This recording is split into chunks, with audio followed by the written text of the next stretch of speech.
vamos a cambiar los datos de la inflación contundentes. Te contábamos, para quedarnos en Córdoba, el índice inflacionario de la primera semana ya de este mes está por encima del 7%. Bueno, sabemos, la inflación se mide ya semanalmente. Después tenemos el dato mensual, pero ya se le va tomando el pulso. Bueno, esto que vuelve a poner en vidriera, como si hiciera falta, lo complicado de esta situación, también es medido por FADA, que determinó que los productos que tenían determinado precio hace 5 o 6 años, hoy cuestan, bueno, tantas veces más, 12, 13 veces más. Así es el changómetro de la inflación que compara lo que te comprabas hace determinada cantidad de años con 1.000 pesos y lo que te podés comprar hoy. O cuánto cuesta hoy lo que antes costaba 1.000 pesos. Y la verdad es que puesto en esos términos nos permite dimensionar de otra manera lo que es el fenómeno de la inflación, que lo decimos siempre, es vivencial porque lo experimentamos cuando vamos a comprar, pero este tipo de ilustraciones ayudan a, bueno, desentramar este fenómeno tan angustiante para los argentinos. Y en ese marco vamos a repasar entonces los datos que tienen que ver con esta situación. Los saludamos a David Miazo, economista en jefe de FADA. Hola David, qué gusto, como siempre. Muy buenas tardes, bienvenido. Buenas tardes, un gusto conversar con ustedes, como siempre. Bueno, David, en general, contanos, siempre nos interesa tu opinión respecto de esto, el índice de la inflación, muchos especialistas, el gobierno que había sostenido la idea de que la iba a tratar de controlar con el devenir de los meses, no ha triunfado ni un poquito en esto, es decir, ha fracasado claramente. ¿Cómo lo ven ustedes? Bueno, en la línea de lo que ustedes están conversando, lamentablemente hoy la inflación se ha estabilizado por encima del 100%. Las expectativas para el año 2023 son un piso del 110% y una posibilidad muy factible de que cerramos el año con el 120%. Como para que tengamos de referencia solamente, si de acá a fin de año nos mantenemos con una inflación del 7% mensual, ya vamos a estar hablando del 120% de inflación en todo el 2023. Así que lamentablemente estamos hablando de estos números que también en una economía que no funciona, que ya venía con problemas y que este año va a terminar cayendo la actividad económica, también relacionado con la sequía, lo más probable es que los salarios no lleguen a equiparar estos niveles de inflación y continúe cayendo el poder adquisitivo, que es lo que venimos sintiendo todos estos últimos años, todo en el bolsillo, que incluso trabajando en lo mismo y todo, cada vez nos alcanza para comprar menos, es un signo de esto que estamos mencionando, y que lamentablemente se va a terminar profundizando en este 2023. Y en el fondo lo que nosotros queremos mostrar con estas gráficas es que el problema real es la pérdida de valor de la moneda. Nosotros nos gusta decir el problema no son los precios, sino el problema son los pesos, ¿no? Que cada vez necesitamos una mayor cantidad de pesos para comprar exactamente los mismos productos. De hecho, también si lo miramos y lo relacionamos con el billete de 2.000 pesos, que estamos esperando que en estas próximas semanas empiece a aparecer en la calle, hoy necesitaríamos un billete de cerca de 13.000 pesos para que tenga el mismo poder de compra que tenía el de 1.000 cuando salió a la calle, ¿no? Entonces, demostrar un poco en ese sentido cómo ha perdido valor esa moneda, nuestra moneda, que es en el fondo el problema de origen de todo este tema. Claro que sí. Bueno, y en ese sentido, David, ¿cuál podemos decir ha sido el rubro o el elemento que más ha aumentado en este tiempo de análisis que ustedes proponen? Bueno, en realidad siempre tenemos algunos segmentos que, si querés, muestran la inflación más real porque no están controlados o son muy difíciles de controlar. De hecho, por eso, por ejemplo, alimentos suele llamar la atención, además porque se compone de nuestra mayor parte del gasto, se va en alimentos, porque es muy difícil por la cantidad de actores, los puntos de venta, etcétera, realmente controlar esos precios. Entonces muestran la inflación real, si querés, y por eso siempre llaman la atención. Mientras que por ahí hay otros como comunicaciones, educación, todo lo respecto a los servicios públicos, que de alguna manera está controlado, entonces siempre tira el promedio de la inflación un poquito más abajo. Y después sí, algunos que han llamado la atención recientemente, estos últimos 2 o 3 años, como es la ropa, que ha venido incluso por encima de ese nivel, donde también, bueno, hay otros factores que intervienen, pero entre ellos las restricciones a las importaciones, que también hace que todo lo importado sea más caro, entonces también algún efecto tiene, pero la ropa podría ser algunos de los que se salieron del promedio de todos. Pero después cuando miramos, todo se ha movido, y uno, sobre todo cuando lo mira así, en este caso 5 años y pico, casi 6, todo se mueve más o menos similar, y eso te termina de demostrar que en realidad no tenés un problema de precios, porque un problema de precios se daría en un sector, en una cadena, por algún problema en particular. Acá el que tenemos un problema de pesos, ¿no? que es lo que decía recién, se refleja en que cada vez necesitas más pesos para comprar el mismo producto, o también, para tocar un tema del día, cada vez necesitas más pesos para comprar el mismo dólar. Digamos, las dos cosas, claro, son reflejo de la pérdida de valor de la moneda. Bueno, respecto de la indumentaria, vos citabas recién, 120% aumentó en el último año, de marzo a marzo. ¿Por qué no nos contás más de tu precisión en esto? Recién decías, claro, tiene que ver esto claramente con el dólar. Sí, bueno, hay cuestiones relacionadas. En el caso de la indumentaria en particular, puede tener mucho que, no soy experto en el tema, pero sí, puede tener mucho que ver, como decíamos recién, las restricciones a las importaciones.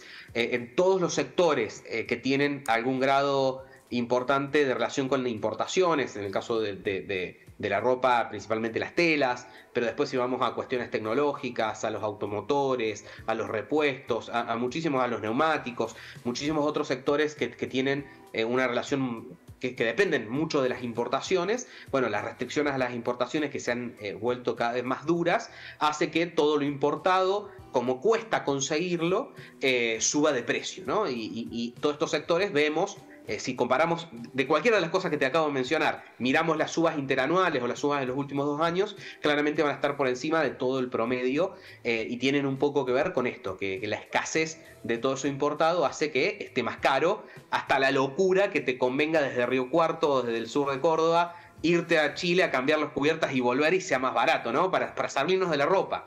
Ir a otro sector que pasan cosas más o menos similares o tienen que ver un poco con lo mismo. Y el problema es que en el 2023, con la sequía, el campo va a generar 23.000 millones de dólares menos de lo que generó en 2022. O sea que la restricción de dólares va a ser aún más importante que el año pasado. Entonces las restricciones a las importaciones es probable que sean mayores a las que tuvimos, y estos impactos que estamos conversando también sean más importantes. O sea que también le va a entrar un poco de leña al fuego de la inflación por ese lado también. Bueno, qué malas noticias, lamentablemente. Consultarte, David, si podés esbozarnos más o menos una explicación de por qué el dólar está subiendo, el dólar paralelo, el dólar blue, como está subiendo en estos días. Vimos hoy que llegó a operar en 421 pesos. ¿Qué puede explicar eso? De fondo, más allá de la coyuntura de estos días, lo mismo que decíamos recién. Con el dólar, igual que con los precios, no pasa nada. El dólar está tranquilo. El problema es el peso. Que valga 421 no significa que el dólar está más caro, sino que el peso vale menos y cada vez necesito más pesos para comprar el mismo dólar. El mes pasado necesitaba 390, hoy necesito 420, ¿no? Pero no pasó nada con el dólar en medio. Entonces, esa es una cuestión un poquito para nombrar la cuestión de fondo. ¿Qué puede pasar en estos días en particular y que también lo podemos ver un poco hacia adelante? Por un lado, el dato de inflación, ¿no? Un dato de inflación que vino se esperaba que la inflación de marzo fuera alta, pero cuando escuchamos todo el 7,7 dijimos, uy, viene un poco más alta de lo que ya estábamos todos pensando. Entonces, en ese sentido, para relacionarlo con el decía recién, la pérdida del valor del peso viene un poco más profundizada, un poco más rápida de lo que veníamos pensando. Entonces, eso también se refleja en el valor del tipo de cambio, ¿no? Esa es una cuestión. La otra es que esto que les acababa de mencionar también recién, la menor oferta de dólares o el menor ingreso de dólares que va a tener la economía a raíz de la sequía, significa que tengo una cantidad de pesos que cada vez es mayor porque estoy todos los días emitiendo, pero la cantidad de dólares este año va a ser menor que la del año pasado. Entonces el peso vale menos, o su contrapartida, necesito más pesos para comprar los mismos dólares. Entonces, a medida que eso, que lo venimos advirtiendo, creo que empezamos a charlar en agosto de la sequía, pero a medida que es más evidente y que se va viendo, va generando su efecto. Primero por expectativa, porque sé que va a haber menos dólares, y después por realidad, porque esos dólares no van a estar, ¿no? Entonces, ese es un segundo factor que le empieza a meter presión y le va a seguir metiendo presión durante todo el año. Y después un tercer factor también está relacionado con un tema que estuvimos hablando hace una semana, que es el dólar agro. El dólar agro también significa emisión monetaria que el Banco Central está metiendo en la economía. Y parte de esos dólares ya se vio con los dólares soja 1 y 2, también se vio reflejado, por lo menos en el corto plazo, en una mayor brecha cambiaria, porque básicamente se meten pesos a la economía que de una manera u otra terminan escapando, parte de esos pesos terminan escapándose al dólar y se termina inflando. Pero eso es básicamente la mezcla de factores que está explicando lo que vemos estos días, pero de fondo lo que decíamos antes, mientras el peso siga perdiendo valor, vamos a seguir viendo cómo el dólar pasa de 400 a 420, a 450, a 500, a 600, y no nos llame la atención que de acá a un año estemos hablando de 800 pesos, ¿no? No quiero hacer esas vaticinar algo que después todo el mundo esté esperando cuando llegó 800 pesos que dijo Miazo, bueno, pero ahí va, no nos tiene que llamar la atención porque es la cuestión lógica de la pérdida de valor de nuestra moneda. Te interrumpo porque esa era la pregunta que venía, sin que suene como preguntarte qué número va a salir en la lotería, pero cuando te reunís con tus colegas, cuando hablan con la gente de la producción, ¿de qué dólar hablan? ¿Cuál puede ser el techo del dólar blue? No, a ver, siempre el dólar tiene, el valor que tiene en este momento es con la información que tenemos hoy. O sea, si hoy vale 420 es porque todos los miedos y las expectativas y el optimismo y el pesimismo de hoy hacen que valga eso. Si hubiese un grupo de gente que estuviera pensando, no, esto es muy barato, estarían todos comprándolo, claro, y harían que suba, ¿no? Entonces, esa es una primera cuestión. En el momento del tiempo, el valor que tiene es un poco el resultado de todas las expectativas que tienen todos los operadores. Si hubiese una parte de quienes analizamos, de quienes compran, de quienes venden, que estuvieran pensando, no, debería estar mucho más, hoy va a estar mucho más, no en el futuro. Eso como para decir, el valor que tiene hoy resume toda la información que hoy tenemos, o las expectativas que hoy tenemos. Después, hacia futuro, y si la expectativa para un año es de una inflación de entre 110 y 120%, significa que los precios más que se van a duplicar. Entonces tampoco es lógico pensar un tipo de cambio que más que se duplica. Por eso hablé de acá a un año de cerca de 800 pesos, ¿no? Porque si estoy pensando, a ver, inflación del 100% anual, significa que si hoy algo vale 100, el año que viene va a valer 200. Significa que la moneda, si un billete de 1000 pesos hoy vale 1000, en un año va a valer 500, o sea, va a valer la mitad. Bueno, lo mismo con el tipo de cambio.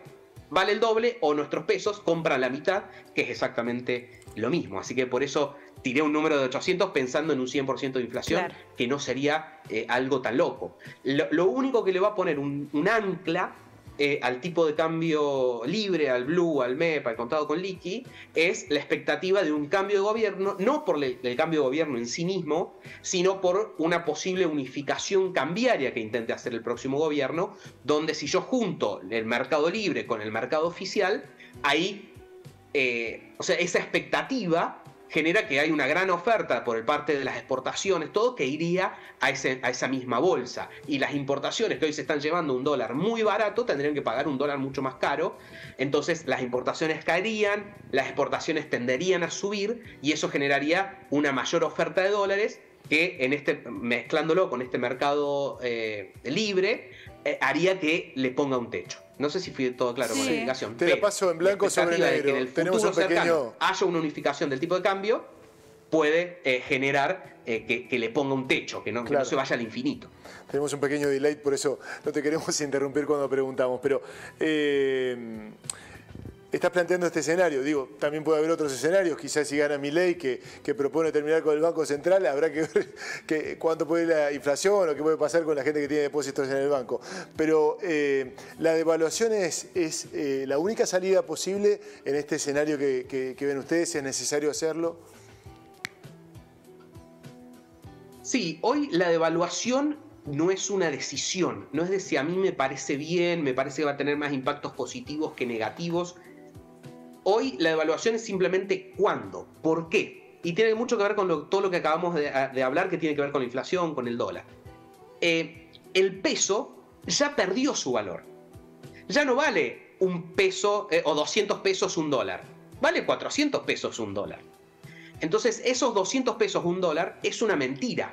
El tema es ¿cuándo lo decido sincerar? Decido sincerarlo este mes, decido sincerarlo en 6 meses, lo decide sincerar el gobierno que viene. Pero la realidad de fondo es que el peso a su valor ya lo perdió. Mientras tanto, sostengo una mentira, que es hoy el tipo de cambio oficial, que solamente se sostiene en base a cepo cambiario, ninguno de nosotros puede comprar dólares, a cepo importador, se puede importar mucho menos de todo lo que quisieran, y un banco central que pierde reservas. Esas son las únicas formas de sostener esa mentira que hoy es el tipo de cambio oficial. Esos dos cepos, más un banco central que entrega dólares todo el tiempo. Como el Banco Central llega un momento no tiene más dólares, bueno, activa el swap chino, activa el dólar soja una vez, 2 veces, 3 veces, para tratar de hacerse dólares para seguir manteniendo esa mentira. El tema es que esa mentira cada vez tenemos menos herramientas para sostenerla. Por eso es que yo digo, es una mentira, por eso la devaluación no es una decisión de alguien que piense que es buena, que es mala, sino que es simplemente una realidad, porque el peso ya perdió su valor. Y el tema es cuándo esto se tome. El gobierno está haciendo todo lo posible para no tomar esa decisión, claro, y que le quede al próximo gobierno. Entonces hace todo lo posible porque esa devaluación le toque al que sigue. Pero no es una cuestión de si alguien la va a hacer o no la va a hacer, sin importar el color político de quien entre, sin importar si vayamos a una dolarización, a una nueva moneda como planteó Expert. En todos los casos trae de por sí una devaluación, que es básicamente sincerar el tipo de cambio oficial. Así sea que vamos a tener una nueva moneda, así sea que vamos a dolarizar, en todos los casos el resultado es muy similar. Bien. David, muchísimas gracias por el contacto, ha sido muy amable. Un gusto conversar con ustedes. Lamentablemente los economistas siempre nos llaman cuando hay malas noticias. Espero que alguna vez cuando haya buenas. Ojalá tengamos buenas. Te vamos a llamar, es el compromiso. Un abrazo grande, gracias.